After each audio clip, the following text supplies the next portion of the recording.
တာဘာဝနာပွားများကြဖို့ဟောလိုပါတယ်။ဘာပြုလို့လဲ။ခဏကဘာကြီးဟာမီးဟုံဟုံတောက်နေတယ်။တနည်းပြောရလို့ရှိရင်ကဘာကြီးကလောဘမီးတဟုံဟုံဒေါသမီးတဟုံဟုံမောဟမီးတဟုံဟုံတောက်နေတယ်။မြမကြီးကဒါနကောင်းမှုကုသိုလ်မိုးကြီးသီလကောင်းမှုကုသိုလ်မိုးကြီးဘာဝနာကောင်းမှုကုသိုလ်မိုးကြီး၃မျိုးတစ်ဖြိုးမျိုးရွာသွန်းလျက်ရှိပါတယ်ဒီအချက်ကိုကမ္ဘာအခြေအနေနဲ့မြမအခြေအနေကိုကြည့်ရင်ပို့ပြီးတော့ယခုရှိဝေမိတဲ့ပြိဿသိပါတယ်ကမ္ဘာအခြေအနေကြည့်ရင်ကြောက်เสียကောင်းလိုက်တာလူပေါင်း9000လောက်ဒုက္ခရောက်တာတွေအများကြီးသတင်းစာတွေကြည့်ရင်ဘုန်းကြီးများဒီကဘာကြီးမှာလောဘမီဟုံဟုံဒေါသမီဟုံဟုံမောဟမီဟုံဟုံတောက်နေတဲ့အကြောင်းကြောင့်ယခုလိုသတ္ထန္တရကဒုဗ္ဗေခန္တရကလောကန္တရကတွေကြောက်ခမန်းလေးဆက်ရောက်နေတာပဲလို့ဓမ္မသံဝေကရယူရပါတယ်မိမိတို့အမိမြန်မာပြည်အတွက်ကြည့်လိုက်ရင်နေရာတိုင်းမြို့တိုင်းမှာဒါနကောင်းမှုကုသိုလ်မိုးကြီးသီလကောင်းမှုကုသိုလ်မိုးကြီးဘာဝနာကောင်းမှုကုသိုလ်မိုးကြီးတစ်ဖြိုးမျိုးရွာသွန်းနေတဲ့အတွက်သတ္ထန္တရလောကန္တရဒုဗ္ဗေခန္တရကတိဟုသောက၃ပါးကင်းဝေးလွတ်မြောက်ပြီးတော့နေတယ်ဆိုတာဓမ္မသဘောနဲ့အမတန်သင်ရှားပါတယ်ဒါလိုဖြစ်ရတာဘာပြုလို့တုံးဆိုတော့ဗမာပြည်ကပုဂ္ဂိုလ်တွေဟာအနည်းဆုံးနေ့စဉ်ဖရာအပန်းသူရရှင်မီသူရရေချမ်းသူရတခါသတ္တဝါတွေကိုတတ်နိုင်သလောက်မိမိတို့တတ်သလောက်သိသလောက်မေတ္တာပို့ရလူရာကဒါနမေတ္တာပို့တာကဘာဝနာအမြဲတမ်းငါးပါးသီလကိုဆောက်တည်တာကသီလမို့ချိုးပြိုးရွာသွန်းနေတယ်ဆိုတာမိမိတို့မျက်မြင်မိမိတို့လက်တွေ့ဒါကြောင့်လည်းပဲကတ်၃ပါးကင်းဝေးလွတ်မြောက်တယ်ဆိုတာမိမိတို့ကိုယ်တိုင်သိပြီးဖြစ်ပါတယ်အဲ့ဒီလိုသိပြီးဖြစ်တဲ့အတိုင်းမိမိတို့ကျင့်သုံးနေကြမေတ္တာဘာဝနာတရားကိုတနည်းအားဖြင့်မေတ္တာဗြဟ္မစိုရတရားယခုအယက်မျက်နှာအလိုက်ဆယ်မျက်နှာချပြီးတော့မေတ္တာဘာဝနာတရားကိုပွားများကြရအောင်ဒါဟာတရားကိုကိုယ်တိုင်ကျင့်သုံးပြီးတော့နာရဲ့နည်းပါသက္ကုံတရေမြတ်စွာကိုချထားမိမိတို့ဆိုတဲ့မေတ္တာဖို့စကားထဲမှာစိတ်ကိုရှုဆိုင်ထား၍အားလုံးလိုက်ပြီးဆိုကြပါမေတ္တာပွားရအောင်အရှိအယမျက်နှာ၌အနန္တသတ္တဝါအနန္တစัจ java လာအနန္တသတ္တဝါတို့ဘေးရန်ခတ်သိငြိမ်းကြပါစေဒေါသခတ်သိငြိမ်းကြပါစေရှင်ရခတ်သိငြိမ်းကြပါစေနှလုံးစိတ်ဝမ်းအေးချမ်းကြပါစေအနောက်အရ၌ရှိသောအနန္တစัจ java လာ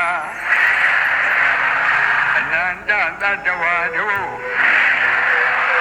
ဘေးရန်ခတ်သိငြိမ်းကြပါစေဒေါသခတ်သိငြိမ်းကြပါစေရှင်ရခ သိငြိမ်းကြပါစေနှလုံးစိတ်ဝမ်းအေးချမ်းကြပါစေမြောက်အရ၌ရှိသောအနန္တစัจ java လာအနန္တသတ္တဝါတို့ဘေးရန်ခတ်သိငြိမ်းကြပါစေဒုသခတ်သိငြိမ်းကြပါစေဆင်းရဲခတ်သိငြိမ်းကြပါစေနှလုံးစိတ်ဝမ်းအေးချမ်းကြပါစေတောင်းအရ၌ရှိသောအနန္တစัจ java လာအနန္တသတ္တဝါတို့ဘေးရန်ခတ်သိငြိမ်းကြပါစေဒုသခတ်သိငြိမ်းကြပါစေဆင်းရဲခတ်သိငြိမ်းကြပါစေနှလုံးစိတ်ဝမ်းအေးချမ်းကြပါစေအရှိတောင်တောင်အရ၌ရှိသောအနန္တစัจ java လာအနန္တသတ္တဝါတို့ဘေးရန်ခတ်သိငြိမ်းကြပါစေဒုသခတ်သိငြိမ်းကြပါစေဆင်းရဲခတ်သိငြိမ်းကြပါစေနှလုံးစိတ်ဝမ်းအေးချမ်းကြပါစေအနောက်မြောက်တောင်အရ၌ရှိသောအနန္တစัจ java လာအနန္တသတ္တဝါတို့ဘေးရန်ခတ်သိငြိမ်းကြပါစေဒုသခတ်သိငြိမ်းကြပါစေဆင်းရဲခတ်သိငြိမ်းကြပါစေနှလုံးစိတ်ဝမ်းအေးချမ်းကြပါစေအရှိမြောက်တောင်အရ၌ရှိသောအနန္တစัจ java လာအနန္တသတ္တဝါတို့ဘေးရန်ခတ်သိ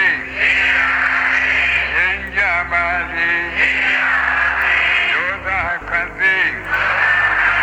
ငြိမ်းကြပါစေဆင်းရဲခတ်သိငြိမ်းကြပါစေနှလုံးစိတ်ဝမ်းအေးချမ်းကြပါစေအနောက်တောင်တောင်အရ၌ရှိသောအနန္တစัจ java လာအနန္တသတ္တဝါတို့ဘေးရန်ခတ်သိငြိမ်းကြပါစေဒုသခတ်သိငြိမ်းကြပါစေဆင်းရဲခတ်သိငြိမ်းကြပါစေနှလုံးစိတ်ဝမ်းအေးချမ်းကြပါစေအောက်အရ၌ရှိသောထက်ဝန်းကျင်အနန္တစัจ java လာအပေဘုံကအနန္တသတ္တဝါတို့ဘေးရန်ခတ်သိငြိမ်းကြပါစေဒုသခတ်သိငြိမ်းကြပါစေ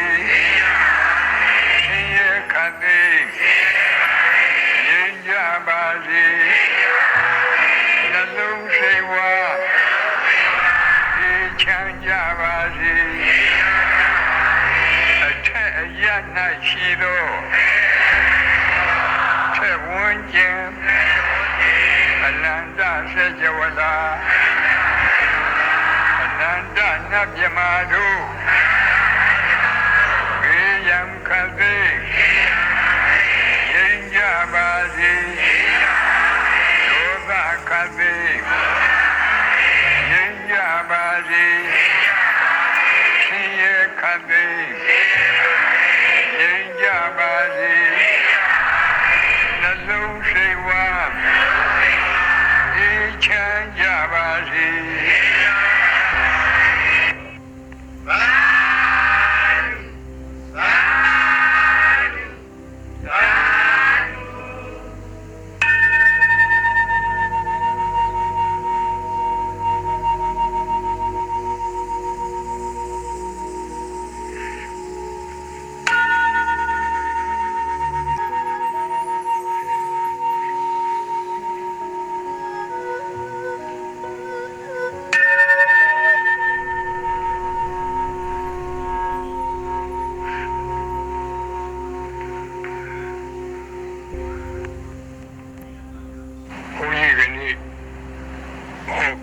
မေတ္တာဘာဝနာ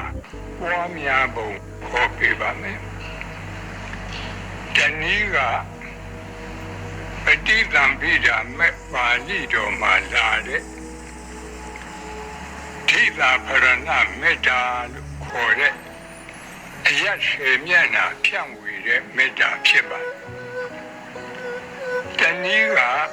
မေတ္တာတို့ပရိက္ခမှာလာတဲ့မေတ္တာဘာဝနာ7 နည်းဖြစ်ပါတယ်မေတ္တာပွားပုံဟောပေးပါမယ်။ဘာဖြစ်လို့မေတ္တာဘာဝနာပွားပုံကိုဟောပေးရလို့ခဏကြည့်မယ်ဆိုလို့ရှိရင်တတ္တဝါတွေမှာ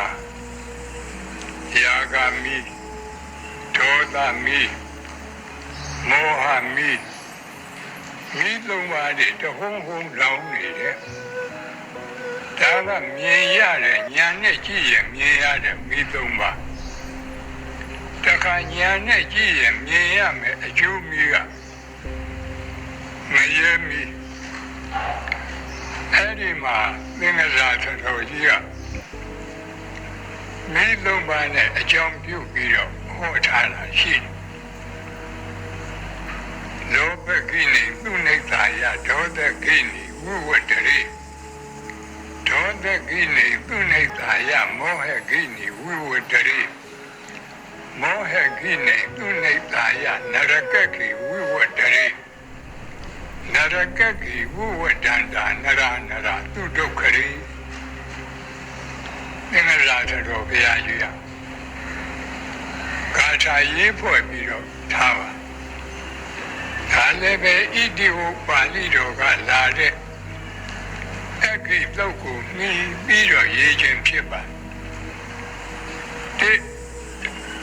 လောဘမီးကိုအကြောင်းပြုပြီးတော့ဒေါသမီးတောက်တယ်။ဒေါသမီးအကြောင်းပြုပြီးတော့မောဟမီးတောက်တယ်။မောဟမီးတောက်တော့ကိုငရဲမီးတွေတောက်ကုန်တယ်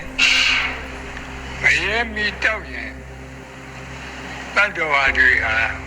ဒုက္ခမီးတွေတဟုံးဟုံးတောက်တယ်။ဒါဖြင့်အကောင်းမီး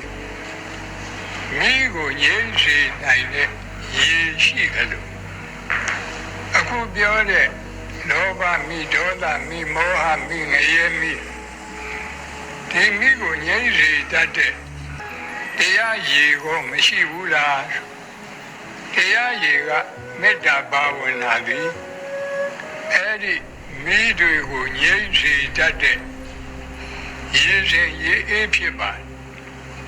မေတ္တာဘာဝနာရည်စဉ်ရည်အေးပွားတဲ့နည်းဟာဘုန်းကြီးတို့ပဋိသင်္ပိဒါမဲ့ပါဠိတော်မှာလာတဲ့အယတ်10 မျက်နှာတစ်မျက်နှာလည်းမေတ္တာ4 ပါးပွားတဲ့မေတ္တာဘာဝနာရည်စဉ်တစ်မျိုးမေတ္တာသုတ်ပရိက္ခမှာလာတဲ့မေတ္တာဘာဝနာ7 မျိုး2 မျိုးတောင်ရှိပါလေမေတ္တာရည်စဉ်ရှိ2 မျိုးပြောကြလို့ ဤသို့ပฏิသင်္ပိဓာမဲ့ပါဠိတော်မှာလာတဲ့မေတ္တာဘာဝနာပွားပုံကဘုန်းကြီးတို့ဒီအရက်ဆယ်မျက်နှာကိုရှားကရေတွက်ပုံကတစ်မျိုးရှားကအရှိအနောက်မြောက်တောင်တခါဖြည့်တောင်အနောက်မြောက်အရှိမြောက်အနောက်တောင်အောက်အထက်အဲ့ဒီလိုသူနည်းနဲ့တူယူအရက်လေးမျက်နှာအထောင်အရက်လေးမျက်နှာတလူဆိုပြီးတော့အောက်အထက်အရက်ထဲကလူတွေမှတ်ဖို့လွယ်တဲ့နည်းကအရှိအရက်အရှိတောင်အရက်တောင်အရက်အနောက်တောင်အရက်အနောက်မြောက်အရက်မြောက်အရက်အရှိမြောက်အရက်အဲဒီလိုမှတ်ရင်လည်းပဲအရက်ထဲကနေရပြီးပါဤတွင်ဥပမာအရှိအရက်ဆိုပါဆိုရဲ့ဘုရားတိမာယဒိတာယသဗ္ဗေတတ္တာအဝေရာဖွန်တုအပြာပိစ္ဆာဖွန်တုအနိဃာဖွန်တုဒုက္ခိအတ္တနာပရိဟရန္တုတို့လေးချက်ဟာမေတ္တာဘာဝနာပြတယ်အရက်တမျက်နာအတွက်မေတ္တာ၄ပါးပွားတတ်ရင်ကျန်တဲ့အရက်ကိုးမျက်နာအတွက်အကုန်လုံးမေတ္တာပွားတတ်သွားတယ်အဲဒီမှာအရှိအရက်၌ရှိသောအနန္တစေကြဝဠာအနန္တတတ္တဝါမေတ္တာကအပမညာကမ္မထံခေါ်ပါတယ်တတ္တဝါအပိုင်းအခြားမထားရတတ္တဝါမနိုင်ရှင်နိုင်လောက်အောင်များတဲ့အနန္တတတ္တဝါအဲ့ဒီလိုစေကြဝဠာလည်းပဲအရှိဘက်ကအနန္တစေကြဝဠာအနန္တမှာရှိရတဲ့အနန္တတတ္တဝါတွေအာယုံပြုပြီးတော့အဝေရာဝန္တုဆိုတာကဘေးရန်ခတ်သိငြိမ်းကြပါစေတယောက်တယောက်ရံပြုလို့တဲ့စေတနာဘုန်းကြီးတို့ရှားအခေါ်ဝေရစေတနာလို့ခေါ်တယ်အဲ့ဒီဝေရစေတနာရံပြုလို့တဲ့စေတနာဖြစ်ရင်ဒေါသတွေဖြစ်လာတယ်ဒေါသတွေဖြစ်လာရင်ကိုယ်စိတ်ဆင်းရဲတယ်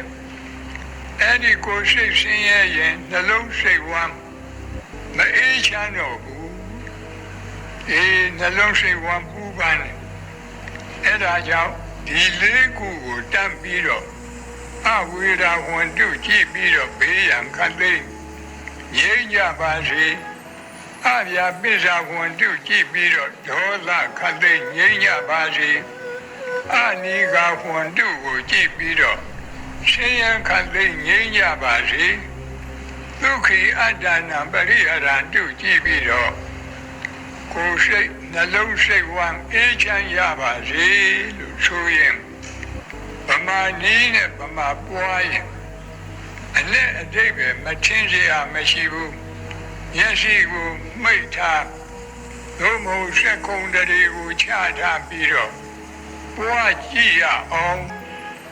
ဘုန်းကြီးတို့စာထဲကလာတဲ့အရက်အသွားနဲ့တူယူအရက်လေးမျက်နှာအထောက်အရက်လေးမျက်နှာအောက်အရက်လေးမျက်နှာအထက်အရက်အောက်အရက်အထက်အရက်အားလုံးအရက်10မျက်နှာမေတ္တာဘာဝနာပွားရအောင်ဒကာကြီးတွေဒကာမကြီးတွေစက်ခုံတွေမြတ်စွာချပြီးတော့ဩဒီဒိတာဖရဏမေတ္တာကိုအရင်ပွားကြရအောင်မြတ်လိုက်ဆိုကြအရှိအရ၌ရှိသောအနန္တစေကြဝဠာအနန္တတတ္တဝါတို့ဘေးရန်ခတ်သိငြိမ်းကြပါစေဒေါသခတ်သိငြိမ်းကြပါစေဆင်းရဲခတ်သိငြိမ်းကြပါစေနှလုံးစိတ်ဝမ်းအေးချမ်းကြပါစေအနောက်အရ၌ရှိသောအနန္တစေကြဝဠာအနန္တတတ္တဝါတို့ဘေ ရန်ခတ်သိငြိမ်းကြပါစေဒေါသခတ်သိငြိမ်းကြပါစေရှင်ရခတ်သိငြိမ်းကြပါစေနှလုံးစိတ်ဝမ်းအေးချမ်းကြပါစေမြောက်အရ၌ရှိသောအနန္တဆက်ကြဝဠာအနန္တသတ္တဝါတို့ဘေးရန်ခတ်သိငြိမ်းကြပါစေဒေါသခတ်သိငြိမ်းကြပါစေရှင်ရခတ်သိငြိမ်းကြပါစေနှလုံးစိတ်ဝမ်းအေးချမ်းကြပါစေတောင်အရ၌ရှိသောအနန္တဆက်ကြဝဠာအနန္တသတ္တဝါတို့ဘေးရန်ခတ်သိငြိမ်းကြပါစေဒေါသခတ်သိငြိမ်းကြပါစေရှင်ရခတ်သိငြိမ်းကြပါစေနှလုံးစိတ်ဝမ်းအေးချမ်းကြပါစေအလောက်တောင်တောင်အရ၌ရှိသောအနန္တဆက်ကြဝဠာအနန္တသတ္တဝါတို့ဘေးရန်ခတ်သိငြိမ်းကြပါစေဒေါသခတ်သိငြိမ်းကြပါစေရှင်ရခတ်သိငြိမ်းကြပါစေနှလုံးစိတ်ဝမ်းအေးချမ်းကြပါစေအနောက်မြောက်တောင်အရ၌ရှိသောအနန္တဆက်ကြဝဠာအနန္တသတ္တဝါတို့ဘေးရန်ခတ်သိငြိမ်းကြပါစေဒေါသခတ်သိငြိမ်းကြပါစေရှင်ရခတ်သိငြိမ်းကြပါစေနှလုံးစိတ်ဝမ်းအေးချမ်းကြပါစေအရှိမြောက်တောင်အရ၌ရှိသောအနန္တဆက်ကြဝဠာအနန္တသတ္တဝါတို့ဘေးရန်ခတ်သိငြိမ်းကြပါစေဒေါသခတ်သိငြိမ်းကြပါစေရှင်ရခတ်သိငြိမ်းကြပါစေနှလုံးစိတ်ဝမ်းအေးချမ်းကြပါစေအနောက်တောင်တောင်အရ၌ရှိသောအနန္တဆက်ကြဝဠာအနန္တသတ္တဝါတို့ဘေးရန်ခတ်သိငြိမ်းကြပါစေဒေါသခတ်သိငြိမ်းကြပါစေရှင်ရခတ်သိငြိမ်းကြပါစေနှလုံးစိတ်ဝမ်းအေးချမ်းကြပါစေအောက်အရ၌ရှိသောထက်ဝန်းကျင်အနန္တဆက်ကြဝဠာအပေဘုံသာအနန္တသတ္တဝါတို့ဘေးရန်ခတ်သိငြိမ်းကြပါစေဒေါသခတ်သိငြိမ်းကြပါစေရှင်ရခတ်သိငြိမ်းကြပါစေနှလုံးစိတ်ဝမ်းအေးချမ်းကြပါစေအထက်အရ၌ရှိသောထက်ဝန်းကျင်အနန္တဆက်ကြဝဠာအနန္တနတ်မြတ်မာတို့ဘေးရန်ခတ်သိငြိမ်းကြပါစေဒေါသ သိငြိမ်းကြပါစေရှင်ရဲ့ခံသိငြိမ်းကြပါစေနှလုံးစိတ်ဝမ်းအေးချမ်းကြပါစေဟောတာပฏิသံပိဓာမေပါဠိတော်ကလာတဲ့ဓိတာဖရဏမေတ္တာလို့ခေါ်တဲ့အယတ်ဆေမျက်နှာအာယုံပြုပြီးတော့ဖြန့်ဝေတဲ့မေတ္တာဒီအယတ်ဆေမျက်နှာထားပုံကခုပြောသလိုပဲစာထဲကထားတာကအရှိအနောက်မြောက်တောင်ဒီအရှင်အတိုင်းအရှိတောင်တောင်အနောက်မြောက်တောင်အရှိမြောက်တောင်အနောက်တောင်တောင်ဒီလိုရှင်းပါတယ်မိမိတို့လွယ်လွယ်ရှင်းရင်တော့အရှိကနေပြီးတော့အရှိတောင်ကနေတောင်ကနေပြီးတော့အနောက်တောင်ကနေပြီးအနောက်ကနေပြီးအနောက်မြောက်ကနေပြီးမြောက်အနောက်မြောက်ကပြီးတော့အရှိမြောက်ပြီးတော့အရှိလို့အဲဒီလိုဘုန်းကြီးတို့သိမြနမိတ်ကြားတဲ့အခါအယတ်ဆက်အောင်ကြားရတယ်လို့ရှိအဲဒီလိုအယတ်ရှင်အတိုင်းယခုလိုမေတ္တာပွားမဲ့ဆိုလည်းပဲပွားရပါတယ်ပွားကောင်းပါယခုပြောတဲ့မေတ္တာဘာဝနာဆိုနည်းတွေဟာဘုန်းကြီးတို့ဒီခင်မောဆရာတော်ကြီးများပွားတဲ့ဒီအတိုင်းမှာဆိုရုပ်အတိုင်းဟောတာအထက်အရာနဲ့အောက်အရာကြတော့လည်းနဲ့ထဝန်းကျင်အနန္တစေကြဝဠာလို့ထဝန်းကျင်ကလေးထည့်ရဘာဖြစ်လို့လဲဆိုတော့အဲ့ဒီထဝန်းကျင်မထည့်ရင်အောက်အရာ၌ရှိသောအနန္တစေကြဝဠာလို့ဆိုလိုက်ရင်ဒီစေကြဝဠာအောက်မှာစေကြဝဠာတိုက်ပြီးတိုက်ပြီးအောက်မှာပေါ့ဒီစေကြဝဠာတွေအနန္တရှိတယ်လို့ဒီလိုအဓိပ္ပာယ်ရောက်မဟုတ်ဘူးအမှန်ကဒီစေကြဝဠာမှာအခုမြေအောက်မှာရေရှိတယ်ရေအောက်မှာလေရှိတယ်လေအောက်မှာအရတကာသဆိုတဲ့ကောင်းကင်ကြီးပဲရှိတယ်အောက်မှာစေကြဝဠာတတိုက်မရှိဘူးဘေးပတ်ဝန်းကျင်မှာတော့စေကြဝဠာတိုက်တယ်အနန္တရှိတယ်အဲ့ဒါဒီအာယုံရောက်အောင်လို့အောက်အရာ၌ရှိသောနောက်နာကထဝန်းကျင်ဆိုတာဘေးပတ်လေလို့ဆိုလို့လေအနန္တစေကြဝဠာအဲ့ဒီစေကြဝဠာကဘာဖြစ်လို့ပြလို့ကိုယ်ရတုံးဆိုတော့ခုနကအရာရှင်းမြတ်တာပြောတော့မှအပေပုံသားတွေစိတ်ကအာယုံမရောက်ကို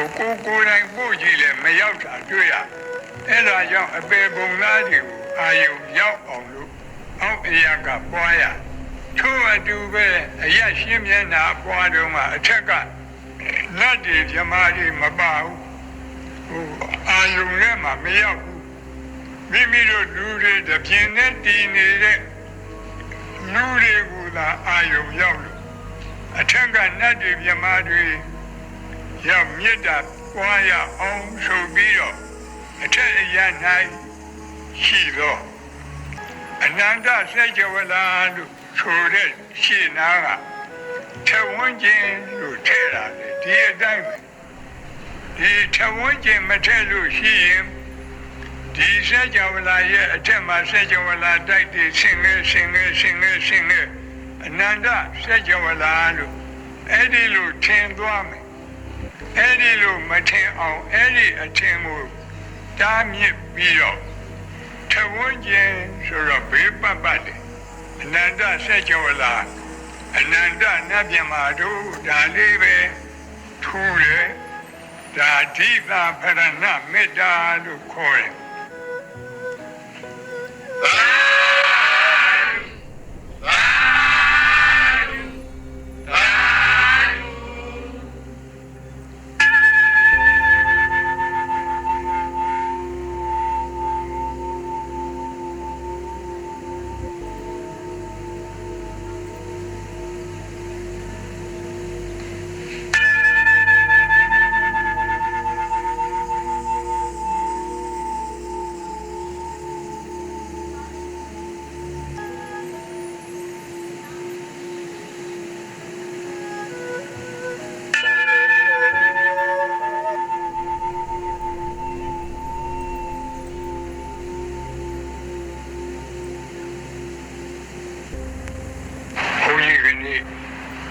ဟောပေးမှာမေတ္တာဘာဝနာ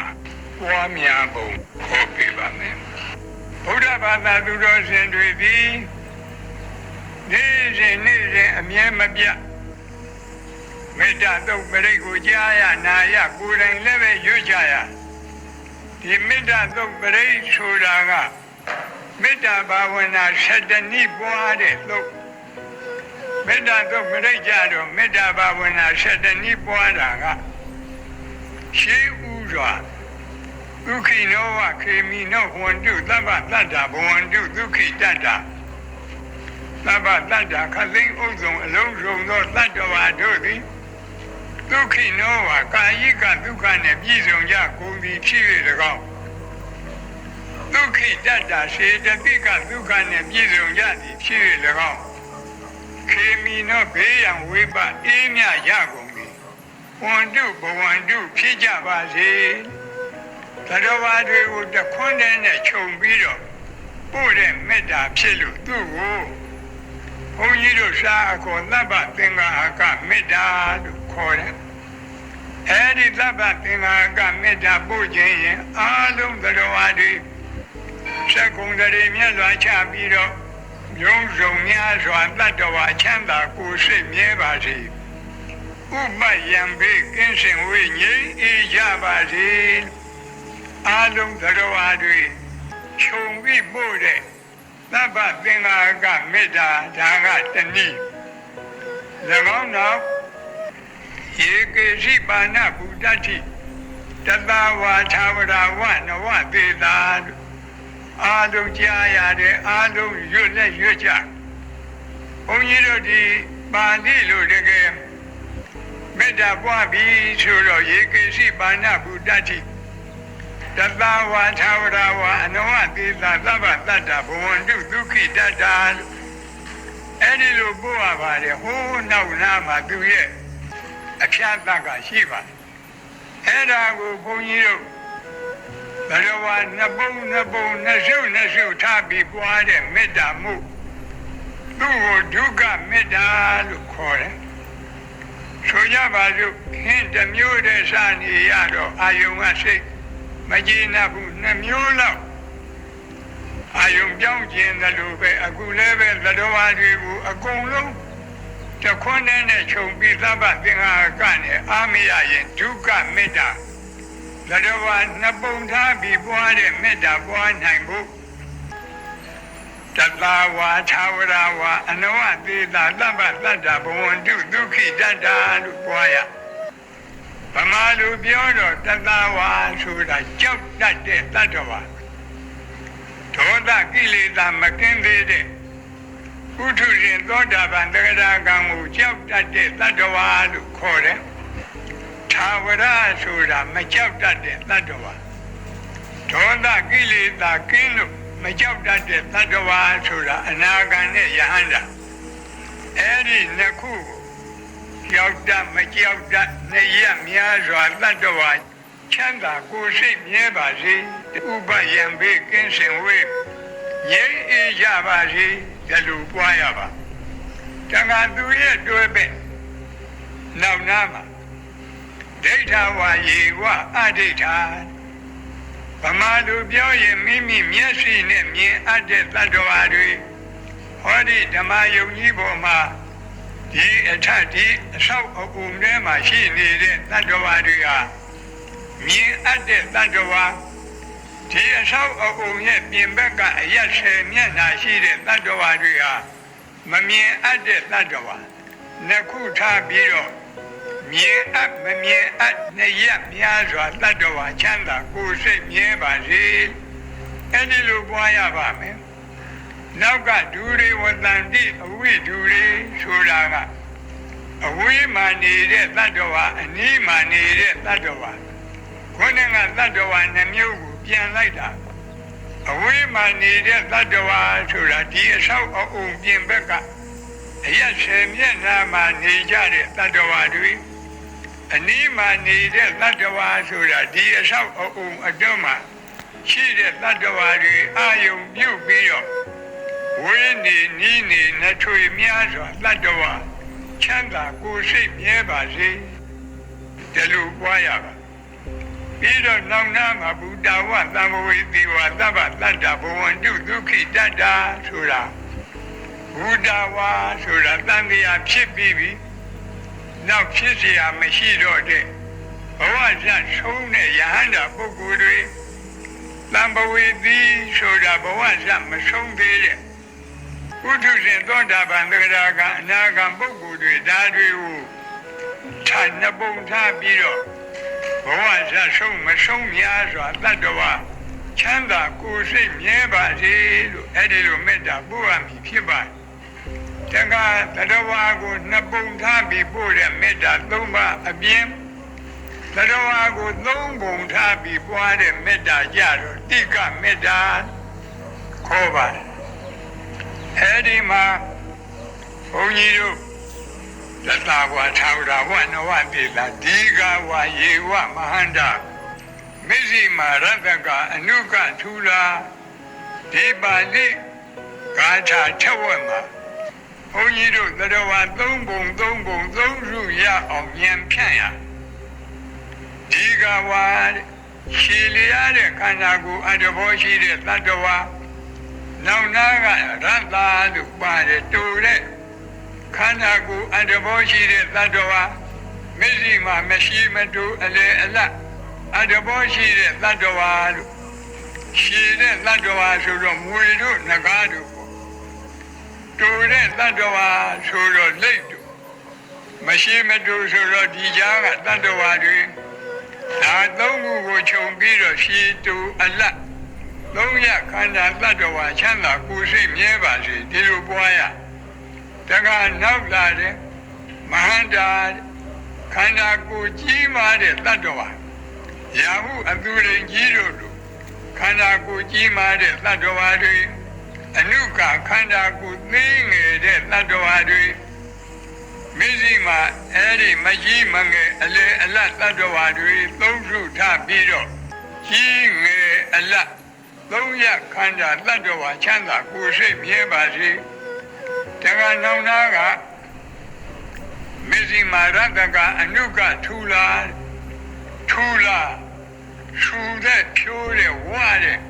ခန္ဓာကိုယ်အတ္တဘောရှိတဲ့သတ္တဝါအနုကကျုံနဲ့လီတဲ့ပိန်နဲ့ခန္ဓာကိုယ်အတ္တဘောရှိတဲ့သတ္တဝါမျက်စိမှာမရှူမကျုံအလေအလတ်အတ္တဘောရှိတဲ့သတ္တဝါလူပဲသုံးမျိုးတော့ဝါတဲ့လူပိန်နဲ့လူမဝမပိန်အလေအလတ်လူဒီလိုသုံးမျိုးအဲဒီမှာရှူကျုံအလတ်သုံးရခန္ဓာသတ္တဝါချမ်းသာကိုယ်စိတ်မြဲပါစေလို့အဲဒီလိုပွားရအခုပြောခဲ့တဲ့မေတ္တာတွေကတစ်ဖက်သားအပေါ်မှာအရှိအပွားချမ်းသာရကြောင်းအရှိအပွားကိုရယူလို့တဲ့မေတ္တာပါဠိလိုဟိတာဓိကမဒိဋ္ဌာယမေတ္တာလို့ခေါ်တယ်အရှိအပွားချမ်းသာရကြောင်းကိုရယူလို့တာမေတ္တာမြည်သလိုတစ်ဖက်သားအပေါ်မှာအရှိအပွားမဲ့လို့ခေါ်တဲ့ဆင်းရဲဒုက္ခရောက်ကြောင်းမလိုတာကိုလည်းပဲအဟိတာပဉ္စနာဒိဋ္ဌာယမေတ္တာလို့ခေါ်တယ်အဲ့ဒီမေတ္တာပွားနိုင်အောင်လို့နာပရောပရဏိကုပ္ပေထနာတိမင်္ဂေထကတ္ထစီနံကံစီဗျာရောဒနာပတိကသင်ညလင်ညမင်ညတဒုက္ခမိတ်စေယဘဂဝါတွေဆင်းရဲဒုက္ခရောက်တာဘာကြောင့်လဲတယောက်ကတယောက်လိမ့်လီလှိပြနေလို့အလိမ့်မပေါ်ခင်ဆက်ဆံရေးအရှင်ပြေတော်လည်းပဲအလိမ့်ပေါ်လာရင်ခက်ရန်ဒေါသဖြစ်ပြီးဆင်းရဲဒုက္ခရောက်ဒါကြောင့်လူအချင်းချင်းလှည့်ပတ်ချင်းဟာဆင်းရဲဒုက္ခရောက်ကြောင်းတရားဒီတရားကင်းရပါစေလူအချင်းချင်းလှည့်ပတ်ချင်းကင်းရှင်းရပါစေဒီလိုပွားရတက္ကနာတိမင်္ဂေထကတ္ထစီနံကံစီဒုတိယသတ္တဝါတွေဆင်းရဲဒုက္ခရောက်ကြောင်းပြောစမ်းပါတယောက်ကတယောက်ကိုအထင်သေးခြင်းအထင်သေးတာမသိခင်တော့ဆက်ဆံရေးအရှင်ပြေ၏အထင်သေးတာသိရင်ခက်ရန်ဒေါသဖြစ်ပြီးဆင်းရဲဒုက္ခရောက်ဒါကြောင့်အချင်းချင်းအထင်သေးခြင်းလည်းပဲဆင်းရဲဒုက္ခရောက်ကြောင်းအရှိအပွားမဲ့တရားဖြစ်လို့ အဲ့ဒီတရားကင်းပါစေအထင်သေးခြင်းအချင်းချင်းကင်းရှင်းကြပါစေဒီလိုမေတ္တာပွားရဗျာရောဒနာပฏิကပညာနိညာမညတဒုက္ခမရှိရတတိယဒုက္ခရောက်ကြောင်းတရားကတယောက်ကတယောက်ဆင်းရဲတာကိုအလိုရှိတတိယတို့မလိုပါဘူးကိုရောဒီလိုမဟုတ်ပါဘူးမိမိတို့ကဗုဒ္ဓရဲ့သားတော်သမီးတော်မူလို့ဒီစိတ်တွေမရှိတာတော့ကဘာကြီးတစ်ခုလုံးကြည့်ရင်ဘုရားဘာသာကလွဲရင်များသောအားဖြင့်တစ်ဖက်သားဆင်းရဲတာကိုပဲအလိုရှိတယ်ကိုယ်သာချမ်းသာဒါကြောင့်အချင်းချင်းဆင်းရဲလူချင်းလည်းပဲဒုက္ခရောက်ကြောင်းတရားဖြစ်လို့ဆင်းရဲလူချင်းအချင်းချင်းကင်းရှင်းကြပါစေအဲ့ဒီလိုမေတ္တာပွားတာကိုအရှိအပွားမဲ့ပယ်ရှားလို့တဲ့မေတ္တာ၃ပါးလို့ခေါ်တယ်ယခုမေတ္တာဘာဝနာတဏီကိုနှခေါက်လက်တွေ့ပွားကြည့်ရအောင်ရရှက်ခုံတရေမြတ်စွာဘုရားအားလုံးလိုက်ဆိုကြဗျာလုံးစုံများစွာသတ္တဝါချမ်းသာကိုယ်စိတ်မြဲပါစေဥပယံပေကင်းစင်ဝေးရင်အေးကြပါစေလုံးစုံများစွာသတ္တဝါချမ်းသာကိုယ်စိတ်မြဲပါစေဥပယံပေကင်းစင်ဝေးရင်အေးကြပါစေကြောက်တတ်မကြောက်တတ်နေရများစွာသတ္တဝါချမ်းသာကိုယ်စိတ်မြဲပါစေဥပယံပေကင်းစင်ဝေးရင်အေးကြပါစေကြောက်တတ်မကြောက်တတ်နေရများစွာသတ္တဝါချမ်းသာကိုယ်စိတ်မြဲပါစေဥပယံပေကင်းစင်ဝေးရင်အေးကြပါစေရင်အပ်မမြင်အပ်နေရများစွာ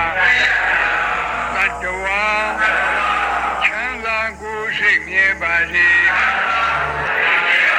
ဥပယံပေကင်းစင်ဝေးရင်အေးကြပါစေရင်အပ်မမြင်အပ်နေရများစွာသတ္တဝါချမ်းသာကိုယ်စိတ်မြဲပါစေဥပယံပေကင်းစင်ဝေးရင်အေးကြပါစေဝေးနေနီးနေလက်ထွေများစွာသတ္တဝါချမ်းသာကိုယ်စိတ်မြဲပါစေဥပယံပေကင်းစင်ဝေးရင်အေးကြပါစေဝေးနေနီးနေလက်ထွေများစွာသတ္တဝါ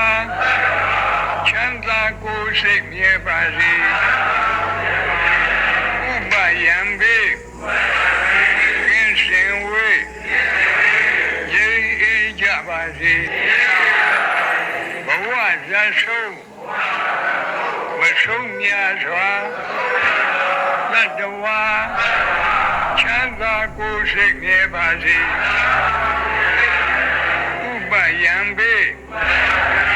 ကင်းစင်ဝေးရင်အေးကြပါစေဘဝဇာဆုံးမဆုံးများစွာသတ္တဝါချမ်းသာကိုယ်စိတ်မြဲပါစေဥပယံပေကင်းစင်ဝေးရင်အေးကြပါစေ ရှိတုအလားလုံးရခန္ဓာတတ္တဝါချမ်းသာကိုယ်စိတ်မြဲပါစေဥပယံဘေကင်းရှင်ဝေငြိမ်းအေးကြပါစေရှိတုအလားလုံးရခန္ဓာတတ္တဝါချမ်းသာကိုယ်စိတ်မြဲပါစေဥပယံဘေကင်းရှင်ဝေငြိမ်းအေးကြပါစေဤငယ်အလားလုံးရခန္ဓာတတ္တဝါချမ်းသာကိုယ်စိတ်မြဲပါစေဥပယံဘေကင်းရှင်ဝေငြိမ်းအေးကြပါစေဤငယ်အလားလုံးရခန္ဓာတတ္တဝါ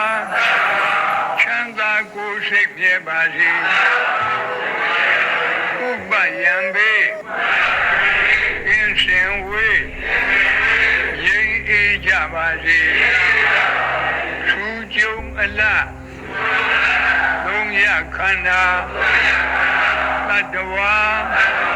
ချမ်းသာကိုယ်စိတ်မြဲပါစေ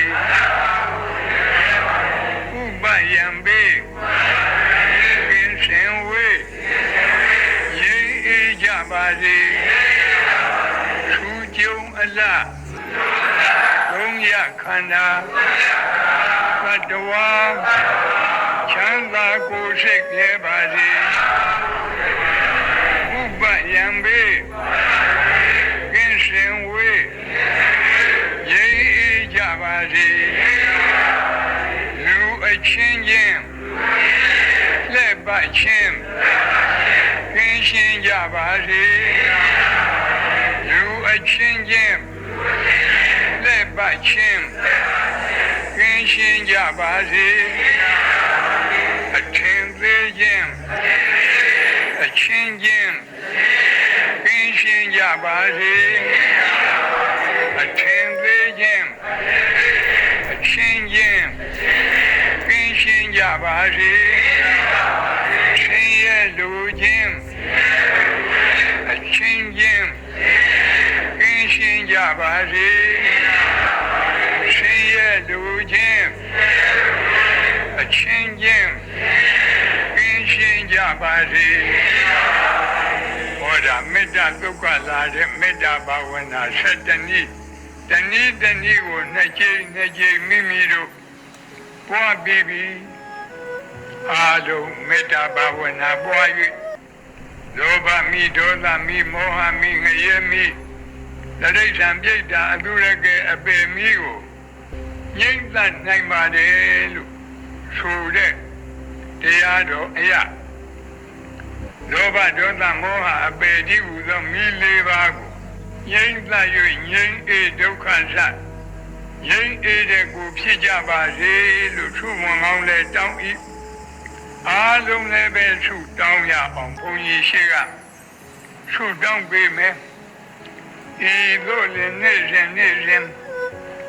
ငါးပါးသောဂရုဓမ္မနိစ္စသီလဆောက်တည်ရခြင်းသီလကောင်းမှုကုသိုလ်ကံစေတနာမေတ္တာဘာဝနာနှလုံးကျင့်သုံးရခြင်းဘာဝနာကောင်းမှုကုသိုလ်ကံစေတနာနေ့စဉ်ဆွမ်းအင်ရှိသမျှဒါနကောင်းမှုပြုရခြင်းဒါနမယကောင်းမှုကုသိုလ်ကံစေတနာဤသို့ပေါင်းအပ်ဤသို့ပွားအပ်များတဲ့ကောင်းမှုကုသိုလ်ကံအယယတို့ကြောင့်ဒုက္ခခတ်သိမ်းချုပ်ပြငြိမ်းလက်သိမ်းပြီးနိဗ္ဗာန်ဆိုတဲ့ဒုက္ခခတ်သိမ်းတို့ချုပ်ရပြရငြိမ်းရတန်တရားဇတ်သိမ်းရနိဗ္ဗာန်တရားတော်မြတ်ကိုမပင်မပန်းချမ်းသာတို့ကုသိုလ်အကျင့်ပฏิပတ်လင်းမြန်သောဝိပဿနာအသိဉာဏ်ရည်တံအပ်သောမဉ္ဇဉ်လေးရတို့ဖြင့်အရဟတภูပေါကိုယ်စီကိုငါမျက်မှောက်ပြုနိုင်ကြသည်ဖြစ်ပါစေကုန်သတည်းအရဟတภูပေါနိဗ္ဗာန်ကိုမျက်မှောက်ပြုရသောထိုနောက်ဆုံးဘဝပရိနိဗ္ဗာန်သုတိဤနောက်ကာလ၌ ကာမရူပအရူပဒီဟုသောဘဝသုံးပါးဘုံသုံးပါးတို့တွင်ဘယ်ဘုံဘယ်ဘဝ၌မှယုံနာနှပြခန္ဓာ၅ပါးဒုက္ခသစ္စာဝိမိစာတရားတို့တပံအသစ်မဖြစ်ခြင်းဒီဟုသောအနုပါဒနိရောဓအနုပါဒပရိနိဗ္ဗာန်ကိုစီဆံရပါစေကုန်သတည်းအနုပါဒပရိနိဗ္ဗာန်ကိုစီဆံရသဖြင့်ကာမဝကိလေသာဝဝိပါကဝတိဟုသောဝဒုက္ခခန္တေသံဃာမိကြောင့်မိလျံကြီးအပြည့်တိုင်ငြိမ်းကြပါစေကုန်သတည်း